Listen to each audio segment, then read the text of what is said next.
Entonces, les comentaba que este es el rey que más se habla en la Biblia, incluyendo tanto los del norte como el reino del sur. Es el reinado que más se extiende, el Señor hablando de este famoso rey. Así que hoy vamos a ver la primera parte de la historia del rey Ezequías. Ezequías, como su nombre traduce, es fortalecido por Jehová o el Señor es fuerte. Básicamente es un nombre compuesto y refiere su traducción como que es fortalecido por el Señor, por Jehová. Es el 13º rey de Judá. Sabemos que hay una diferencia entre los que están en la genealogía y el número de reyes que hay en el reino de Judá. Fue rey a los 25 años, estuvo una parte compartiendo su reino con su padre, pero a partir de los 25 años él queda gobernando absolutamente solo. Y de aquí se hace la cuenta de su reinado, que duró 29 años, desde el año 715 al 686. Durante este reinado de Ezequías, estos 29 años, también desapareció, fue destruido el reino del norte al 6º año de su reinado. O sea, que gran parte del reino del sur estuvo solo durante la mayor parte del reinado de Ezequías. Así que vamos a ver muchas cosas de los dos pueblos sumados, básicamente, porque ya el reino del norte ha desaparecido o ha sido exterminado, por lo que a la vez pasada alcanzamos a ver toda la coalición que había con Asiria, que había destruido había tomado gran parte de estos territorios. Sabemos que el reino, que Acaz, que fue el último personaje que vimos, fue el padre de Ezequías, ese rey malvado, podríamos decirlo así, que hizo tanto daño con todo lo que se alejó del Señor. Vemos cómo sacrificó hasta sus propios hijos. Este fue el padre de este rey Ezequías. Y aquí vemos un contraste interesante también, a pesar de que tuvo un padre malvado, un padre que básicamente retó al Señor, que hizo todo lo que a Dios no le agradaba. Tiene un hijo que hace todo lo contrario. Y aquí vemos que no hay excusa para echarle la culpa a nuestros antepasados. Y aquí nos empieza a hablar el Señor de Ezequías. Dice, Ezequías puso su confianza en el Señor, Dios de Israel, y no hubo otro como él entre todos los reyes de Judá, ni antes ni después. Aquí sí que Ezequías marca la historia, rompe también toda la genealogía, todo lo que venía hacia atrás de él, y marca una diferencia de aquí en adelante también para los próximos reyes. En Segunda de Crónicas 29:3 nos dice, en el mes primero del primer año de su reinado, Ezequías mandó que se abrieran las puertas del templo del Señor y la reparó. O sea, podemos decir, las primicias de su gobierno era volver a restaurar el templo del Señor. Fue las primeras órdenes que dio, y reparó las puertas que su padre había quitado. Acaz también dice en 2 Crónicas 28:24, nos cuenta precisamente esto. Acaz también juntó y despedazó los utensilios del templo del Señor y cerró sus puertas e hizo construir altares en cada esquina de Jerusalén. Esto es lo que había hecho su padre. Precisamente su padre había cerrado el templo, había roto las puertas del altar, había sacado los utensilios, como dice en 2 Crónicas 29:7, dice, asimismo cerraron las puertas del atrio, apagaron las lámparas y dejaron de quemar incienso y de ofrecer holocaustos en el santuario del rey de Israel. Así que, como vemos, su padre se había encargado de que no hubiera adoración al Dios de Israel, más bien sacó todos los altares, hizo muchos altares y muchas cosas para que fueran adorados los dioses paganos. Así que hizo todo lo que no le agrada y todo lo que iba en contra de la palabra de Dios. En 2 Crónicas 29:5 nos dice, y les dijo, levitas, escúchenme, purifíquense ustedes y purifiquen también el templo del Señor, Dios de sus antepasados y saquen las cosas profanas que hay en el santuario. Entonces este hombre, primero que hace es una reforma religiosa, podríamos hacer una reforma espiritual, manda a llamar a los levitas que eran encargados del santuario y les da la orden de que se purifiquen y que purifiquen todas las cosas del templo para que volviera el orden del Señor y que se sacaran todas las cosas que no le pertenecían a ese templo. En el versículo 17 dice, comenzaron a purificar el templo el primer día del mes primero y al octavo día ya habían llegado al pórtico del templo. Para completar la purificación emplearon otros 8 días, de modo que terminaron el día 16 del mes primero. Como vemos aquí, se la pasaron 2 semanas tratando de limpiar todas las cochinadas que habían hecho su antepasado en el templo. Vemos el trabajo forzado que tuvieron que hacer. La gente se prestó para que obedecer al rey y limpiar todo lo sucio que había dentro del templo. Dice el versículo 19, dice, además hemos reparado y purificado todos los utensilios que en su rebeldía el rey Acaz profanó durante su reinado y los hemos puesto ante el altar del Señor. Así que vemos unos hombres de Dios que otra vez vuelven a restaurar todo lo que había dañado y lo volvieron a colocar en el lugar que le correspondía, que era el altar del Señor. Y el Señor fue muy claro en lo que ellos habían, precisamente todo esto lo que había provocado y todo lo que habían pasado por lo que este rey había hecho. Segunda de Crónicas 28, 8, 9 nos habla sobre esto. Dice, por eso la ira del Señor cayó sobre Judá y Jerusalén y los convirtió en objetos de horror, de desolación y de burla, tal como ustedes pueden verlo ahora con sus propios ojos. Por eso nuestros antepasados murieron a filo de espada y nuestros hijos y nuestras hijas y nuestras mujeres fueron llevados al cautiverio. Así que el rey les hace un diagnóstico precisamente de toda la situación que estaban viviendo.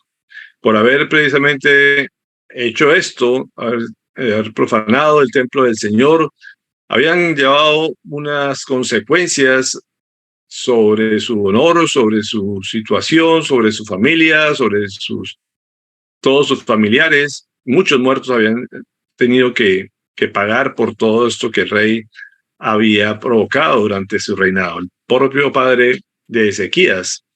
Sin embargo, él empieza a tomar cartas sobre el asunto, empieza a ser proactivo y nos dice, segunda de Crónicas 29, 24. El rey Ezequías se levantó muy de mañana, reunió a los jefes de la ciudad y se fue con ellos al templo del Señor. Llevaron 7 bueyes, 7 carneros, 7 corderos, además como ofrenda por el pecado del reino del santuario y de Judá. Llevaron 7 machos cabríos. El rey ordenó a los sacerdotes, descendientes de Aarón, que los ofrecieran el holocausto sobre el altar del Señor. Los sacerdotes mataron a los toros, recogieron la sangre y rociaron sobre el altar. Luego mataron a los carneros y rociaron la sangre sobre el altar. Después mataron a los corderos y rociaron la sangre sobre el altar.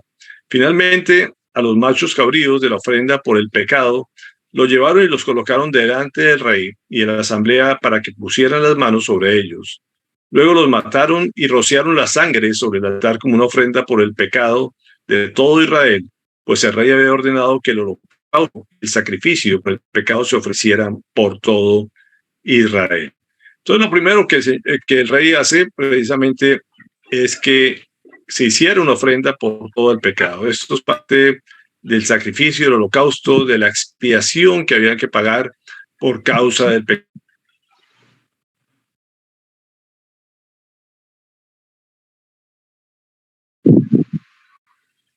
Que primero que todo había que pedir perdón o clamar por el pecado y ofrecer el holocausto que eso correspondía a hacer. Así que así hicieron los sacerdotes, rociaron la sangre, que siempre así lo había ordenado el Señor, que se rociara sangre sobre el altar.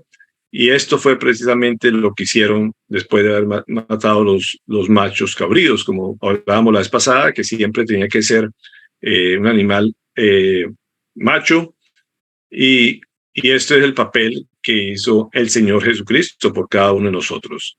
Después empiezan la parte secundaria, podríamos decir, escrita del versículo 27, 25 y 28. Ezequías instaló también a los levitas en el templo del Señor con música de címbalos, arpas y liras, tal como lo habían ordenado David, Natán el profeta y Gad el vidente del rey. Este mandato lo dio el Señor por medio de sus profetas. Los levitas estaban de pie con los instrumentos musicales de David y los sacerdotes con las trompetas. Entonces Ezequías ordenó que se ofreciera el holocausto sobre el altar. En cuanto comenzó el holocausto, comenzaron también los cantos al Señor y el toque de trompetas, acompañados de los instrumentos musicales de David, rey de Israel. Toda la asamblea permaneció postrada hasta que se terminó el holocausto, mientras los cantores entonaban los cantos y los trompetistas hacían resonar los instrumentos. Entonces vemos aquí que él lo primero que hace es la ofrenda del pecado, la expiación por el pecado, y enseguida cuadra todo para que se haga la adoración, la alabanza al Señor como parte de la exaltación para que recibiera esta ofrenda del pecado. Así que después de hacer este acto, viene la parte de las ofrendas de acción de gracias, que viene en el versículo 31. Dice, luego Ezequías dijo, ahora que ustedes se han consagrado al Señor, acérquense y preséntenle en su templo los sacrificios y las ofrendas de acción de gracias. Así que la asamblea llevó 70 bueyes, 100 carneros y 200 corderos para ofrecerlos en holocausto al Señor. También se consagraron 600 bueyes y 3,000 ovejas.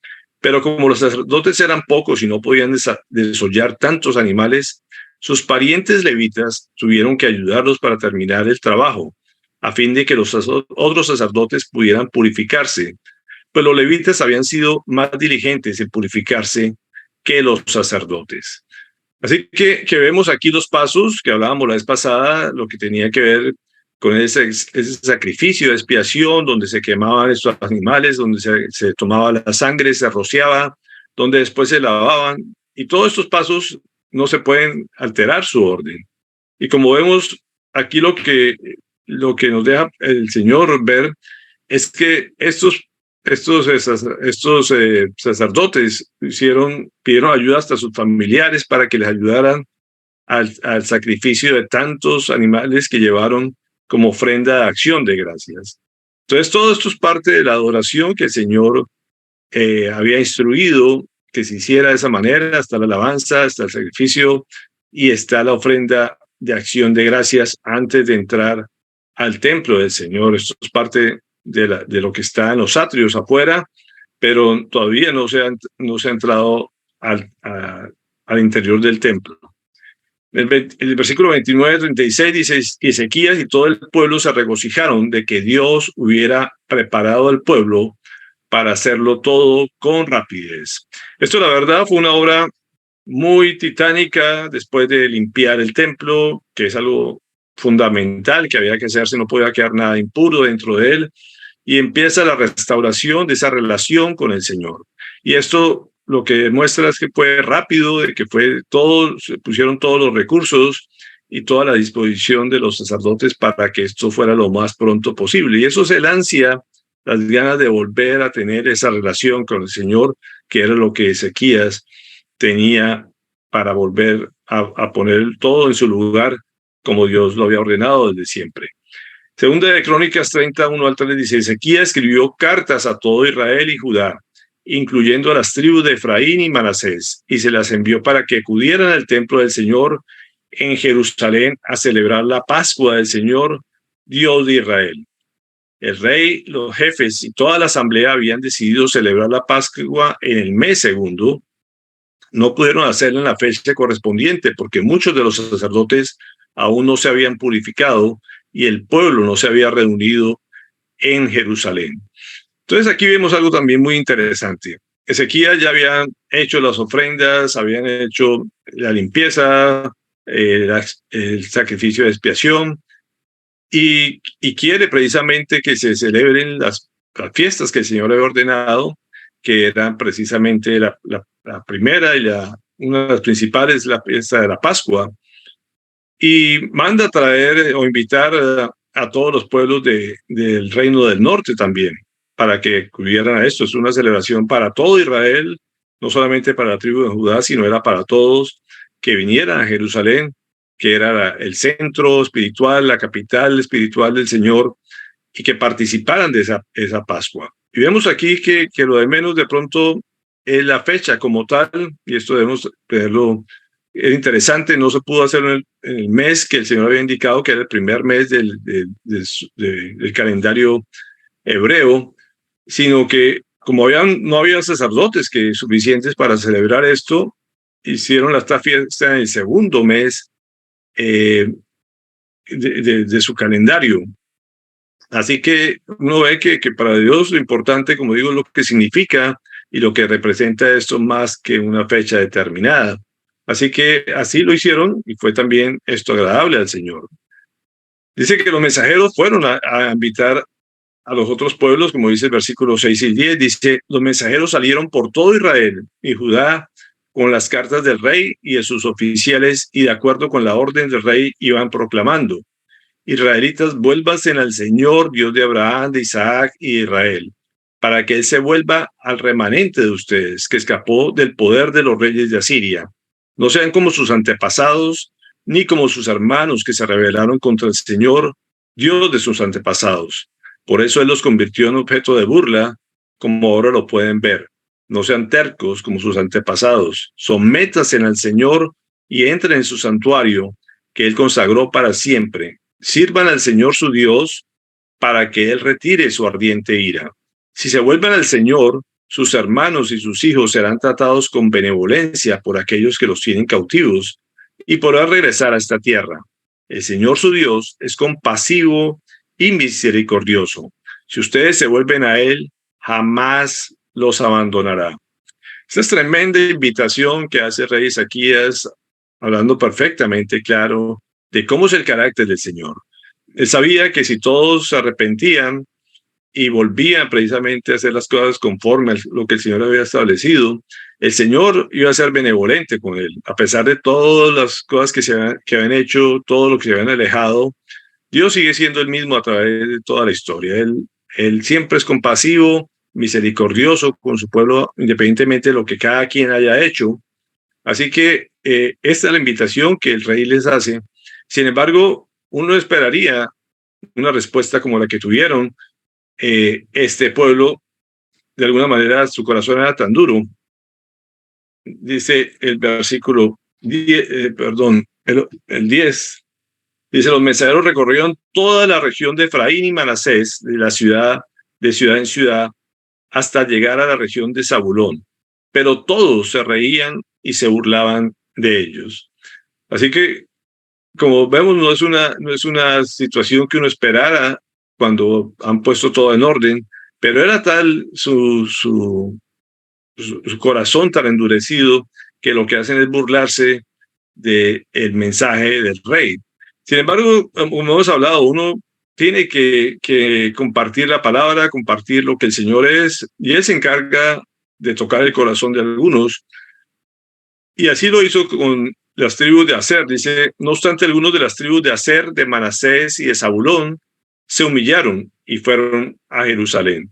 Como vemos, básicamente el 30% de este pueblo, de estos pueblos, algunos de ellos empezaron a reaccionar, se humillaron y aceptaron la invitación, pero el resto ni siquiera aceptó la invitación, sino que lo que hicieron fue burlarse de esto que el rey mandaba a decir. Y eso es lo que uno tiene también acostumbrarse o estar dispuesto a esperar cuando se comparte la verdad del Señor, como hemos visto, como hablábamos ayer. Nosotros tenemos la obligación de compartirla independientemente de las burlas, de las cosas que reaccionen las personas. En el versículo 12 nos dice, también los habitantes de Judá, movidos por Dios, cumplieron unánimes la orden del rey y de los jefes conforme a la palabra del Señor. Aquí sí vemos una respuesta unánime de ver el ejemplo de este rey, cómo se comportó y de cómo los líderes, los sacerdotes pudieron a disposición y la gente reaccionó unánimemente en la tribu de Judá. Así que siempre había un corazón de todos modos mucho más dispuesto, porque había tenido muchos más líderes que obedecían al Señor, contrario a lo que pasaba en el reino del norte. El versículo 22 y 23 dice: Ezequías felicitó a los levitas que habían tenido una buena disposición para servir al Señor. Durante 7 días celebraron la fiesta y participaron de la comida pascual, ofreciendo sacrificios de comunión y alabando al Señor, Dios de sus antepasados. Pero toda la asamblea acordó prolongar la fiesta 7 días más y llenos de gozo celebraron esos 7 días. Como sabemos, el Señor había dado instrucciones para que se celebrara durante 7 días esta Pascua. Sin embargo, ellos acordaron de que querían seguir celebrando 7 días más. Como hemos dicho, Dios es un Dios de fiestas, de celebraciones, y también no nos encasilla que se tiene que terminar en determinado día, sino que Él acepta que la gente disfrute, que goce y que sean obedientes a lo que Él ha indicado. Así que esto fue lo que hicieron y se quedaron casi 15 días de fiesta, de festín, y la gente regaló muchos animales para que todo el mundo disfrutara de esta celebración tan especial para el pueblo de Israel.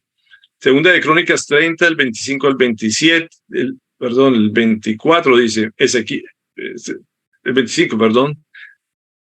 Toda la asamblea de Judá estaba alegre, lo mismo que todos los sacerdotes, levitas y extranjeros que habían llegado a Israel, así como los que vivían en Judá. Desde la época de Salomón, hijo de David, rey de Israel, no se había celebrado en Jerusalén una fiesta tan alegre. Después los sacerdotes y los levitas se pusieron de pie y bendijeron al pueblo, y el Señor los escuchó. Su oración llegó hasta el cielo, el santo lugar donde Dios habita. Como vemos, la comunión con el Señor, esta relación íntima que uno tiene con Él, siempre produce paz, produce alegría, produce gozo. Y esto es lo que demuestra esto. No hay nada como sentirse que después de haber estado alejado del Señor, el Señor nos recibe, nos abraza, y esa es la sensación más placentera que cualquier humano puede tener. Y como vemos, el pueblo lo expresó de esa manera al sentir que Dios estaba escuchando la oración, que estaba aceptando las ofrendas y que estaba utilizando precisamente a un rey Ezequías para cambiar otra vez la historia, volver a los caminos del Señor y restaurar absolutamente todo lo que el Señor les había prometido. Así que esto nos muestra lo que es un corazón arrepentido, un corazón que vuelve a la paz, que vuelve al gozo, y lo demuestran de esta manera. Dice que cuando terminó la fiesta, todos los israelitas que estaban allí recorrieron las ciudades de Judá para derribar las piedras sagradas y las imágenes de la diosa Aserá. También derribaron por completo los altares y los santuarios paganos que habían en los territorios de Judá, Benjamín, Efraín y Manasés. Después de eso, todos ellos regresaron a sus ciudades, cada uno a su propiedad. Entonces, como vemos, el pueblo después de la celebración toma una decisión de quitar cualquier vestigio de idolatría en sus ciudades, en el camino. Vemos también cómo había idolatría hacia la diosa, y todas estas cosas, todas estas imágenes y todos estos santuarios tomaron la decisión de quitarlos. Para muchos seguramente no era una decisión fácil por la tradición, por las costumbres que traían, pero para ellos era claro lo que el Señor había dicho por siempre y que no aceptaba absolutamente nada de estas cosas. Y creo que es una lección importante para nuestras vidas, que después de volver a sentirnos aceptados por el Señor, uno tiene que empezar a soltar todas estas cosas que estaba agarrado, donde pues había puesto su fe, precisamente a soltar cualquier atadura que pudiera tener. Y esto fue lo que hicieron durante su trayecto a sus casas, quitar cualquier vestigio de algo que los pudiera alejar nuevamente del Señor. En el versículo 18 de Segunda de Reyes también nos describe con más detalle esto. Dice: quitó los altares paganos, destrozó las piedras sagradas y quebró las imágenes de la diosa Será. Además destruyó la serpiente de bronce que Moisés había hecho, pues los israelitas todavía le quemaban incienso y la llamaban Nejustán. Esta es una de las figuras bien sorprendentes dentro de la palabra del Señor, el hecho de que él le dijo a Moisés que hiciera una serpiente de bronce. Y ayer que hablábamos de las imágenes y de las cosas, el Señor no las quitó por completo, y uno diría por qué permitió algunas imágenes que se guardaran dentro del pueblo de Israel, como la serpiente, cuando podía ser una tentación precisamente de eso. Vemos que en el templo habían querubines, que habían también imágenes, pero todo el mundo lo tenía claro que esas cosas no las tenían por qué adorar, simplemente era recordación de algunos eventos en la historia del pueblo de Israel. Pero vemos que el Señor algunas cosas las permitió, que hizo Salomón con el templo, con ciertas imágenes, se puede decir, de animales, nunca del Señor, pero la gente de pronto podía caer en este tipo de adoración, como lo estaban ya haciendo con la serpiente de bronce que había sido utilizada por Moisés. Así que este rey decidió quitar absolutamente todo, incluyendo esta serpiente de Moisés, que todavía la seguían guardando, pero que podía darse o prestarse para situaciones de idolatría. Así que prefiere y la destruye también esta serpiente de bronce. En Segunda de Crónicas 31, 4 al 6 dice: también ordenó a los habitantes de Jerusalén que entregaran a los sacerdotes y a los levitas la parte que les correspondía para que pudieran dedicarse a la ley del Señor. Tan pronto como se dio la orden, los israelitas entregaron en abundancia las primicias del trigo, del vino, del aceite, de la miel y de todos los productos del campo. También dieron en abundancia el diezmo de todo. De igual manera, los habitantes de Israel y los que vivían en las ciudades de Judá entregaron el diezmo de bueyes y ovejas y de todas aquellas cosas que eran consagradas al Señor su Dios, y todos los colocaron en montones. Así que después de estar instituido todo el servicio nuevamente en el templo, había que guardar a los sacerdotes y levitas, y estos diezmos y estas ofrendas que el pueblo daba y que el Señor había instituido así, era para protegerlos a ellos, para darle un sustento a estos hombres que se dedicaban de tiempo completo al servicio del Señor. El rey da la orden que eso se restituye. La gente alegremente empezó a dar para el sustento de esta tribu. Así que vemos aquí cómo se utiliza el diezmo, para qué es el diezmo, y la gente dio en cantidades que tuvieron que hacer bodegas para guardar todos estas ofrendas para el uso de la clase sacerdotal.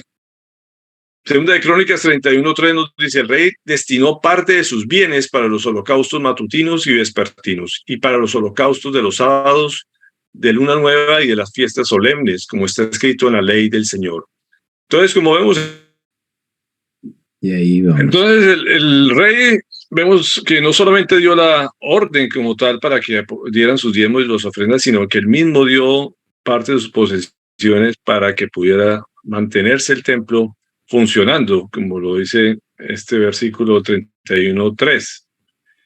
El versículo 11 y 13 nos dice: Ezequías ordenó entonces que prepararan unos depósitos en el templo del Señor, y así lo hicieron, y todos llevaron fielmente las ofrendas, los diezmos y los dones consagrados. El encargado de administrar todo esto era el levita Conanías, y su hermano Simí le ayudaba. El rey Ezequías y Azarías, que administraba el templo de Dios, nombraron como inspectores a Jehiel, Asacías, Nahat, Asael, Jerimot, Josabat, Eliel, Ismaquías, Mahat y Benanías, y lo pusieron bajo las órdenes de Conanías y su hermano Simí. Entonces, no solamente hizo que la gente diera, sino que buscó que se administrara fielmente, y nombró un grupo de colaboradores para que precisamente mantuvieran estos depósitos, pero era tal la cantidad de ofrendas y diezmos que la gente dio que se necesitaba una administración de estos recursos. Entonces vemos que era un rey ordenado que buscaba no solamente obedecer al Señor, sino que hacía las cosas en forma adecuada en su administración. El versículo 20-21 nos dice: eso mismo hizo Ezequías en todo Judá, actuando con bondad, rectitud y fidelidad ante el Señor su Dios. Todo lo emprendió para el servicio del templo de Dios y lo hizo de todo corazón, de acuerdo con la ley y el mandamiento de buscar a Dios, y tuvo éxito. Y esto es lo que muestra el corazón de Ezequías, que lo hizo con todo ímpetu, lo hizo rápido, lo hizo con ganas de agradar al Señor, fue fiel, fue recto, y esto precisamente nos da un resultado de éxito en toda su gestión. Trató simplemente de obedecer a la ley y los mandamientos del Señor, y esto es la forma de garantizar el éxito. Y así lo describe la palabra del Señor como el mejor rey que pudo haber tenido Judá, y quedó para la posteridad. En el versículo 16 y 7 también de Segunda de Reyes dice: se mantuvo fiel al Señor y no se apartó de él, sino que cumplió los mandamientos que el Señor le había dado a Moisés. El Señor estaba con Ezequías, y por donde éste estuvo, y por tanto éste tuvo éxito en todas sus empresas. Se rebeló contra el rey de Asiria y no se sometió a él. Y esto es interesante también lo que al final nos describe este pasaje, porque no podemos perder el contexto donde estaba Ezequías. Estaba gobernado por orden de su padre, precisamente había cedido a todas las cosas del rey Asiria, que era el más poderoso de todo el imperio más grande que había en ese momento en todos sus alrededores. Y él se rebeló contra ese rey.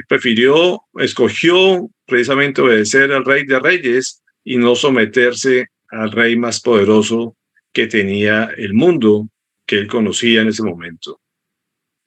Sin embargo, uno diría, este hombre se merece todo, fue obediente, las bendiciones deberían estar detrás de él. Es un rey que quiso hacer las cosas para agradar al Señor. Sin embargo, siempre aparecen cosas inesperadas, aparentemente para los ojos de cualquiera. Uno diría, él no dice que le pase nada malo. Sin embargo, el Señor sabe por qué permite las cosas. Y el capítulo 20, versículo 1 de Segunda de Reyes nos cuenta lo que le pasó al rey Ezequías. Dice: por aquellos días Ezequías se enfermó gravemente y estuvo a punto de morir. El profeta Isaías, hijo de Amós, fue a verlo y le dijo: así dice el Señor, pon tu casa en orden, porque vas a morir y no te recuperarás. Pues aquí llega una noticia triste a Ezequías de que esta enfermedad es una enfermedad mortal y que va a morir. Así que le da el aviso que el Señor le está anunciando que ponga las cosas en orden en su casa. Como todos lo deberíamos hacer permanentemente, uno debe mantener la casa siempre en orden, porque siempre pueden llegar situaciones como esta, las cosas cambian de un momento a otro, pero el Señor toma misericordia de Ezequías y le dice: pon tu casa en orden porque llegó tu hora y vas a morir. Esto a mí lo describe precisamente Segunda de Crónicas 32:24. Dice: por aquellos días Ezequías se enfermó gravemente y estuvo a punto de morir. Pero entonces oró al Señor, quien le respondió y le dio una señal extraordinaria. Así lo describe en Segunda de Crónicas, que este hombre oró. Y vamos a ver la oración precisamente que Ezequías hace cuando recibe esta noticia, que para nadie seguramente es sencillo, no es agradable, estando en su juventud, que le den una noticia tan inesperada como esto. Y está en Isaías 38, 10 al 12. Dice: yo decía, debo en la plenitud de mi vida pasar por las puertas del sepulcro y ser privado del resto de mis días. Yo decía, ya no veré más al Señor en esta tierra de los vivientes, ya no contemplaré más a los seres humanos, a los que habitan este mundo. Me quitaron mi casa, me la arrebataron como si fuera la carpa de un pastor. Como un tejedor, enrollé mi vida y él me la arrancó del telar. De la noche a la mañana, acabó conmigo. Yo creo que son preguntas que uno se hace en una situación como esta. ¿Por qué, Señor? ¿Por qué, si estoy en plenitud de mi vida, si he tratado de hacer las cosas lo mejor posible para agradarte? ¿Y por qué se acaba todo de un momento para otro. ¿Por qué me tratas de esa manera? Yo creo que es humanamente hablando lo que cualquiera puede pasar por su mente y reclamarle en cierta manera al Señor. Y no fue una enfermedad cualquiera, como vemos, es una enfermedad que, como él describe en el versículo 13, dice, pacientemente esperé hasta la aurora, pero él, como león, me quebró todos los huesos. De la noche a la mañana acabó conmigo. Como vemos, es una situación dolorosa, triste, angustiante. Dice, me quebró por todos lados, se puede decir.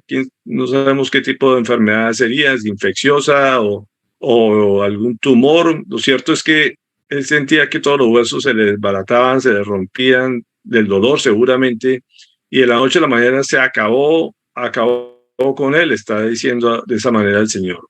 Y Ezequías dice que oró contra la pared, y eso en 2 de Reyes 2:20, 2:3 dice, Ezequías volvió el rostro hacia la pared y le rogó al Señor, recuerda, Señor, que yo me he conducido delante de ti con lealtad y con un corazón íntegro, y que he hecho todo lo que te agrada.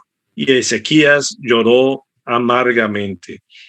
Y aquí vemos un hombre honesto ante el Señor, humilde ante el Señor, que se dobla completamente hacia él, y cuando se expresa que se dio su rostro hacia la pared, es una actitud de rechazar todo lo que queda atrás, de darle vuelta a todo lo que, no dicho, desprenderse de todo lo que pudiera tener a su vista, de su reino, de su poder, de su honra, y es rendirse ante el Señor.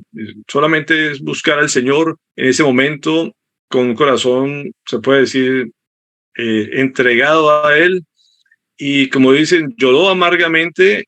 En Isaías lo describe con mayor parte poética, podríamos decir, donde dice, chillé como golondrina, como grulla, me quejé como paloma, mis ojos se cansaron de mirar al cielo. Angustiado estoy, Señor, acude en mi ayuda. Pero, ¿qué puedo decir? Él mismo me lo anunció, y así lo ha hecho. La amargura de mi alma me ha quitado el sueño. Entonces, como vemos, un hombre que está completamente tumbado, está cansado, como dice, no salen sino chillidos del dolor, seguramente, pura queja. Y él dice, ¿qué puedo decir? Si el Señor ya me lo anunció y él cumple al fin y al cabo lo que promete, no puedo dormir, estoy tumbado, estoy rendido ante ti. Y uno, independientemente de la situación, cuando uno de todos modos busca al Señor, le clama a Él siempre está escuchando, y el Señor escuchó la oración del Señor, de este hombre. Lo escuchó de forma inmediata, lo vio en forma tan sincero, tan honesto, que le manda una razón a Ezequías a través del profeta Isaías.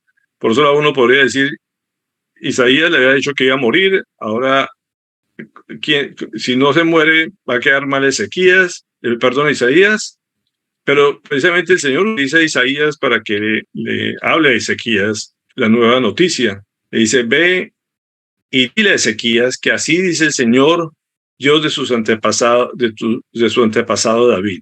He escuchado tu oración y he visto tus lágrimas, y voy a darte 15 años más de vida. Y aquí se cae lo que la gente dice, que todo el mundo tiene su momento de morir, que ya todo está escrito. La oración de un hombre rendido, que está precisamente humillado ante el Señor, puede cambiar los designios del Señor que ya tenía. El Señor no se queda, como vemos, con una sola cosa, como veíamos también con las fiestas, con los meses, sino que se rinde también cuando ve un corazón completamente honesto. Y creo que Ezequías demostró a través de su vida esto, que se hacía cambiar la rigidez de algunas cosas del Señor, precisamente por su corazón, que era honesto, que era humillado ante el Señor, y hacía cambiar los designios del Señor. Dice en 2 de Reyes 4-6 que no había salido Isaías del patio central, después de cuando llegó palabra del Señor. Dice, regresa y dile a Ezequías, gobernante de mi pueblo, que así dice el Señor, Dios de su antepasado David. he escuchado tu oración y he visto tus lágrimas, y voy a sanarte, y en 3 días podrás subir al templo del Señor. Voy a darte 15 años más de vida, y a ti y a esta ciudad los libraré de caer en manos del rey de Asiria. Yo defenderé esta ciudad por mi causa y por consideración a David, mi siervo. Entonces no solamente le dio la noticia de que lo iba a sanar, de que le iba a dar 15 años más de vida, sino que también que iba a protegerlos del rey de Asiria. O sea que de una situación de calamidad viene una situación de bendición sobreabundante, no solamente sobre la vida de Ezequías, sino sobre toda la ciudad. Y esto es el corazón también del Señor cuando oye un corazón tumbado, rendido ante Él, humillado ante Él, que somete a Él, que no esconde su dolor, que no esconde su aflicción, sino que simplemente Él se mostró tal cual era y hace cambiar la decisión y al contrario, revierte a una bendición sobreabundante sobre Él y sobre su pueblo. Podríamos decir, pero ¿a qué edad sucedió esto? Yo creo que para muchos de pronto hay esa pregunta en su mente. Dice que el Señor que reinó empezó a reinar a los 25 años y la edad de esta enfermedad eran a los 39 años. Fue el 14 años de su reinado. O sea, él tenía 39 años en este momento cuando cayó esa enfermedad de muerte. Podríamos decir, era un muchacho, una persona joven, como dice, en la flor de la vida. Y él murió a los 54 años. El Señor le dijo, va a vivir 15 años y listo. O sea, eso ya estaba garantizado. No podía dudar de ahí, de que este era el tiempo que el Señor le había regalado, demás. Y así que él murió a los 54 años, también una edad joven, así muchachito como nosotros. Así que no importa, pero lo importante era que el Señor le permitió vivir estos años. Sin embargo, él pidió una señal de que esto era verdad, de que esto se iba a cumplir. Y podemos decir, después de que el Señor le contesta la oración, podemos a pedir señales, pero era importante para él tener claro, y el Señor también le concedió ese privilegio de darle una señal, y vamos a ver qué señal le dio el Señor tan espectacular para que esto quedara no solamente de testimonio para él, sino para nosotros también, y ahorita le voy a mostrar por qué. Entonces Isaías dijo, preparen una pasta de higos, para aquí a las personas que le encanta el higos, esto es un fruto muy medicinal, con muchas propiedades, y seguramente es una buena fórmula para la enfermedad que él tenía en ese momento. Y así lo hicieron. Dice, luego se lo aplicaron al rey en la llaga, podemos pensar que era algo infeccioso seguramente, y se recuperó. Ezequías le había preguntado al profeta, ¿qué señal recibiré de que el Señor me sanará y que en 3 días podré subir a su templo? Isaías le contestó, esta es la señal que te dará el Señor para confirmar lo que te ha prometido. ¿Quieres que la sombra avance 10 peldaños o que retroceda 10? Es fácil que la sombra se extienda 10 peldaños, replicó Ezequías, pero no que vuelva atrás. Entonces el profeta Isaías invocó al Señor y el Señor hizo que la sombra retrocediera 10 peldaños en la escalinata de Acaz. Aquí lo que nos describe es una especie de reloj. Podemos decir que es una civilización que había estudiado de la astronomía, que sabía cómo se comportaban los días, que llevaban una cuenta, y habían hecho una escalinata donde marcaba las horas. Y aquí lo que estamos viendo es que él pidió que el día se retrocediera, más bien 10 peldaños. O sea, ahorita vamos a ver lo que esto significa en el calendario, en el reloj de Dios. Y esta fue la señal sobrenatural que el Señor le concedió a Ezequías. Y voy a compartirles rápidamente un video para cerrar la reunión. Pues vamos a pasar unos minutos por el problema de la luz, pero espero que sirva de ilustración para que veamos lo que el Señor hizo para testimonio de Ezequías y de la humanidad. La NASA y la Biblia. Extracto de un artículo publicado en la revista La Biblia en las Américas, de las Sociedades Bíblicas Unidas, Miami, Florida, Estados Unidos. La NASA está encontrando respuestas a sus dudas en la Biblia. En un programa especial de la NASA se comprobó la veracidad de un hecho en la Biblia, el cual se lo había considerado como un mito. El señor Harold Hill, presidente de Maquinaria Curtis de Baltimore, Maryland, consultor de la NASA, relató lo siguiente. La NASA desarrolló un programa computarizado para saber la posición del Sol, la Luna y los planetas en el espacio, en cualquier momento del tiempo. Programaron la computadora para hacer el cálculo hacia adelante y atrás en el tiempo, pero en un momento dado el programa se detuvo, dando una alerta de un grave error. Al revisar el programa encontraron que la alarma se refería a la falta de un día en el espacio del tiempo, que ya ha transcurrido.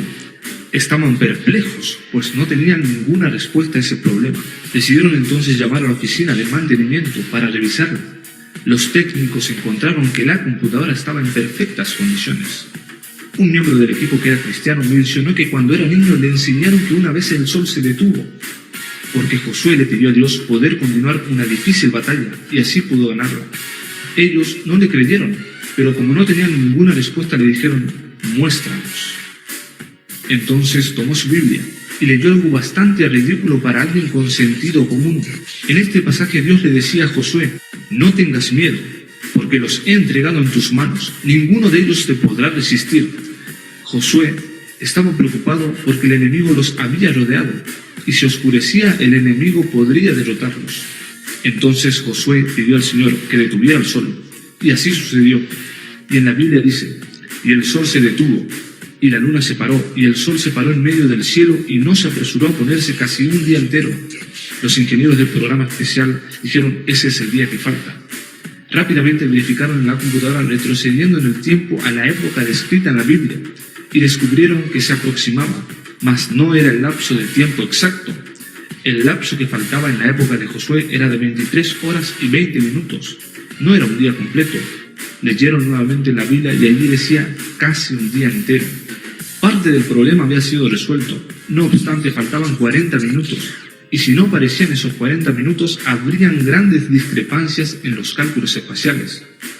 Pero el cristiano recordó que hay un lugar en la Biblia donde se menciona que el sol retrocedió. Sus compañeros le dijeron que estaba loco. Sin embargo, permitieron que les mostraran el segundo libro de Reyes, capítulo 20, versos 8 y 10, donde relataba que el rey Ezequías fue visitado en su lecho de muerte por el profeta Isaías, quien le dijo que no se angustiara, porque aún no iba a morir. Ezequías le pidió una señal de prueba. Isaías le dijo, ¿quieres que la sombra del reloj avance 10 grados o que retroceda 10 grados? Ezequías respondió, fácil cosa es que la sombra decline 10 grados, pero no que la sombra vuelva 10 grados.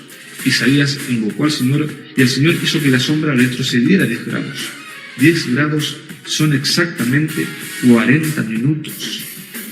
23 horas y 20 minutos en Josué, más 40 minutos en Segunda de Reyes, completan las 24 horas que los hombres del programa espacial tuvieron que añadir a la historia como el día que faltaba en el universo.